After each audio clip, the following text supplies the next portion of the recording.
सो investing mainly 2 reason से की जाती है। पहला, टू अचीव बेटर रिटर्न्स, दूसरा टू अचीव बेटर रिटर्न्स। यानी कि हम इन्वेस्टमेंट सिर्फ इसीलिए करते हैं जिससे हमारे पैसे जल्द से जल्द ग्रो हो सके और हम अपनी वेल्थ बिल्ड कर पाएँ। अगर ऐसा नहीं होता तो हम शायद ही कभी इन्वेस्टिंग ट्राई भी करते।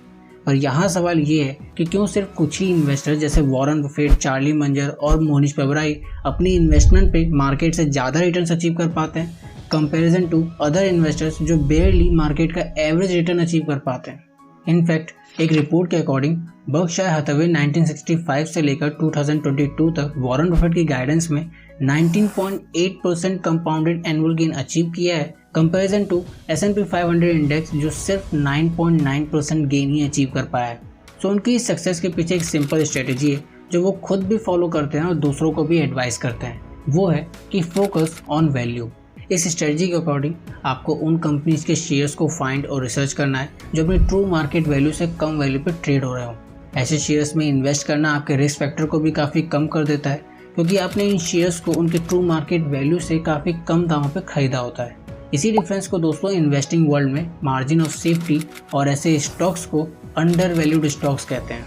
तो चलिए इसी को हम एग्जाम्पल समझते हैं। मान लीजिए एक XYZ कंपनी है जिसके शेयर की करंट वैल्यू और ट्रू वैल्यू दोनों ही सेम है, यानी 100 रुपये।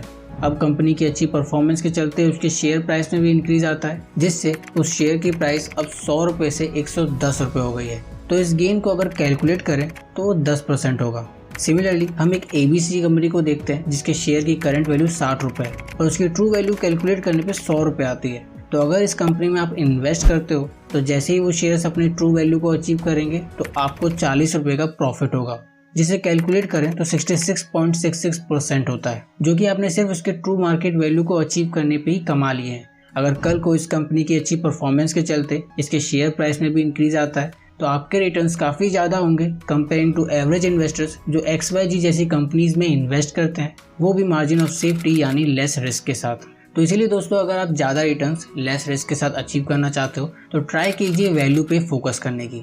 इसी के साथ अगर आप ये जानना चाहते हो कि अंडर वैल्यूड स्टॉक्स कैसे पिक करते हैं, उसके लिए स्टेप बाय स्टेप अप्रोच क्या है, तो आप कमेंट सेक्शन में लिख सकते हो।